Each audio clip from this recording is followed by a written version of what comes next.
Welcome to our video on how hard it is to publish a book even if you have a day job. In this video, we'll talk about ways to get it done while maintaining a job, family life, fitness, and hobbies that matter to you. We'll also reveal in a moment the #1 secret to making it all happen and an exercise to help you get there. Indeed. Time management is the way to go. The idea that you don't have time is not true. That is a hard truth that a lot of people simply don't want to accept, but it is true. You're not busy from the moment you wake up to the moment you go to sleep. Now, you might have an 8-hour, 12-hour job. You might have a spouse, kids, siblings, whatever's going on in your life, but you still can chunk out things and get the things done that matter to you. Right. And it's often called blocking your time, right? Where you just designate certain parts of your day. Okay, at this time I'm doing this, and at this time I'm doing that. And it's just the way to make everything that you've got to get done in your life work. So in this video, we're talking about, here's some ways you can do that. Here's some different ways to carve out this time. If you have a day job, you got to get really creative. You know, you could do an hour a day. Like the second you get home from work, you could spend the next hour working on your book. Some people do that same thing, like getting up really early. Okay, they get up before they normally would. Like if you get up at 6 o'clock to go to work, well, you get up at 5 instead, right? It's hard, especially at first, but it can be done, right? Or you can take some time on a weekend. A lot of people choose like a Sunday afternoon from like 1 in the afternoon to like 4 or 5, where you just do this chunk of time, right? Maybe you get up early, like I mentioned, or you can stay up really late. I know some authors talk about their best writing time is like after 11 p.m., you know, and they might write, but these are professional writers, and they like start at like 11 p.m. and they write until like 2, 3 in the morning. And if you have a day job, well, that's just not going to work for you. Unless you're second shift, but yeah. It's true. If you were second shift and you're still, here's the thing about second shift employees. Second shift, I did second shift with, when I was an engineer working in the corporate world. I was working with one particular crew as we were bringing online a new product. And so I had to work second shift when they did, right? And so what you learn about second shift is when you get home, you're not tired. You're not ready to go to bed. You're jazzed. You are revved up. So if the rest of your house is asleep and you're still awake from work, that is the perfect time to spend some time working on your book, right? That's the perfect time. You can spend, if you have your weekends packed with family events or activities or obligations, then you maybe take a weeknight and put that time aside. So like say every Thursday night, as soon as we're done with dinner, dad or mom goes into, you know, a study room or their bedroom or wherever you have to write, the back porch. I know a woman who used to write in the bathroom, for real. She would write in her bathroom because that's the only place she had. She's a she created many, many books, but it was like in the middle of the night in the bathroom. That was the only place. So you have to be dedicated. You have to like, okay, I'm going to do this and make it work, right? You can do an evening a week, like I said, or you could even, if you get a lunch hour, right? Take your lunch with you, bring it from home, and find a place, you know, where there's a desk or, you know, maybe away from where you work. Maybe there's a place you can go. Sit in your car, you know, there's ways to do it. Yeah. And with these different time blocks, you have to naturally know what you're capable of. Some people could easily stay up a few hours later than usual. Some people could easily wake up a couple hours earlier. And like I know for myself, I could not do the weekend block of just, here's 6 hours in one day, you're just going to work for the next 6 hours. I can manage like 2, maybe 3 on a good day. Right. I could do the 6, right? Because that's just my writing style. Once I'm focused and once there's things are flowing, I can just stick with it for a really long time.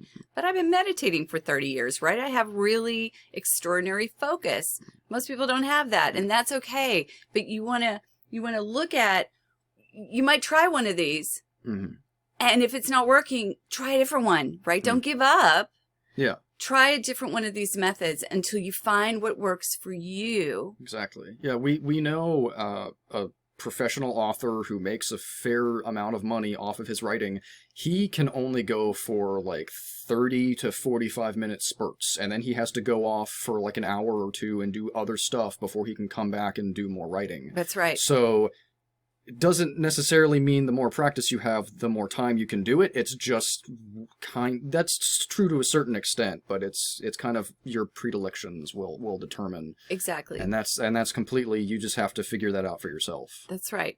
And if one week there's a family obligation or there's something you have to be doing, and so you don't get your time block that you're used to, you just do it the next week. Like, you don't give up, you don't stop, you don't lose your momentum. You just start again and again and again. You know, some of us have to do that with our cleaning, right? It's just like I get distracted and I'm like, oh no, I have to go continue dusting or whatever I'm doing, right?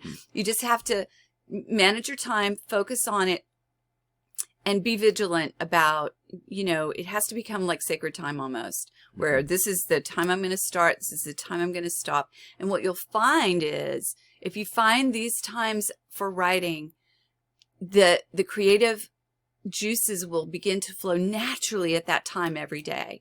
And that's also another reason why we recommend highly, and why everybody else who's serious about this stuff recommend highly, that you do the time blocks, is because you get into that rhythm. Whereas if you just wait for the muse to say, okay, we're ready, the inspiration has hit you, okay, I can write for 4 hours now, that might happen once a month, couple times a month. Right. There you are 3 years later and you still haven't finished your first draft yet. It's true. It's true. I mean, I like following the muse. You know, when the muse is really active, I have been known to write night and day for 2 to 3 days. Oh yeah, don't ignore it. And I forget to eat and whatever else, right? I'm really in a flow. However, I have the luxury of that time, and not everyone does, right? So I am very diligent about sitting down and writing every morning. It's kind of the first thing I do after my morning meditations. I get up and I grab my tea and I go and I do some writing. And you have a similar thing where you have, it's part of your daily schedule. So you just want to build it in. Okay. But we promised earlier. Yep, the number one secret that will help get you there. And that is commitment. Yeah. You have to be committed. This has to be a high priority. And if it's not, you're just not going to do it. It's not going to happen. You know, you're never going to get it done. If it's like, yeah, I have this dream, but if you're not committed to taking all the actions necessary to make it happen, it will never, ever happen. You can't dream a goal like writing a book and publishing a book into reality. You know, you just can't sit and hope it happens, right? Yeah. It's not, I'm going to decide to do it, and so I went to the gas station and bought a lottery ticket and won the lottery. Cool, I have my bestseller. No, it's more like building a career.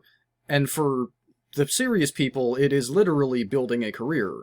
And it works the same way. You have to diligently work from where you're starting to the end goal, which might be, cool, the one book that I had in me is done. I'm done with it now. Cool. I'm done. Or it could be, you want to write books for the rest of your life, or until you decide to retire a few decades from now. Gotta work diligently to get that done. Exactly. And like, you know, I've written a best-selling book on how to achieve goals. So I really do know what I'm talking about with this slide here. You're the only person that can make any of this happen. This goal has to be big enough of a priority for you to actually take the time to set aside time every day to learn all the skills that you need to learn to make all this happen. And so what we have decided to do is give you an exercise to help you determine if this is a big enough goal. Yeah. Right? So go ahead and get a piece of paper and then write down your top goals for the next year to 5 years. That's up to you which one you want to do. There's a lot of things you can do with that, but we're going to keep this very simple today. Go ahead, pause the video, and write those down.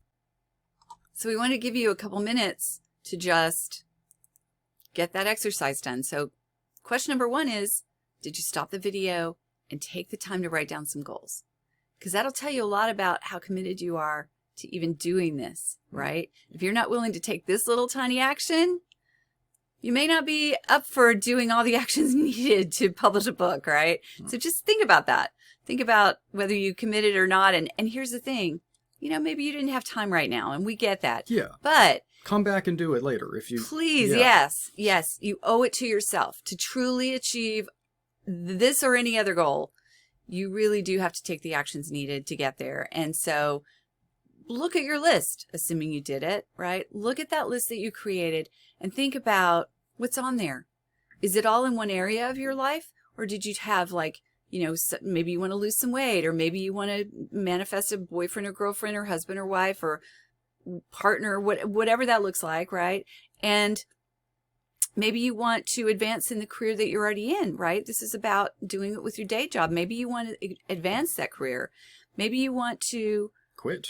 Yeah, maybe, boy, that was my goal. Oh my God, get me out of here, man. Mm-hmm. That was what I was thinking. But so just think about your goals and then take that list that you created and prioritize them, right? That means put the one that is most important to you, nearest and dearest to your heart. Make that one first. Like, rewrite the whole list, making it first. And then, you know, the next and the next and the next.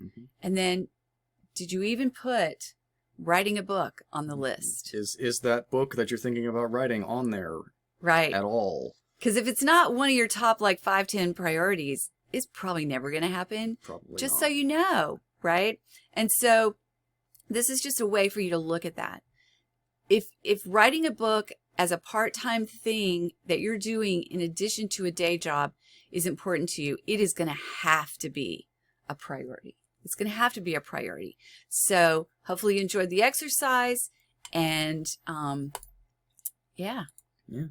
Well, if you did, and if you liked the rest of this video, go ahead and leave a like. It helps the channel out quite a bit. And if you have any further questions about what we talked about, go ahead and leave a comment, and we'll get back to you as soon as we can. Click the subscribe button and hit the bell icon so you can get notified when we upload the next video. Because we have a lot of videos that we're going to be making. Yeah. Absolutely. Yeah. And in the next video, we're going to talk about how long it takes to publish a book. That's right. See you then.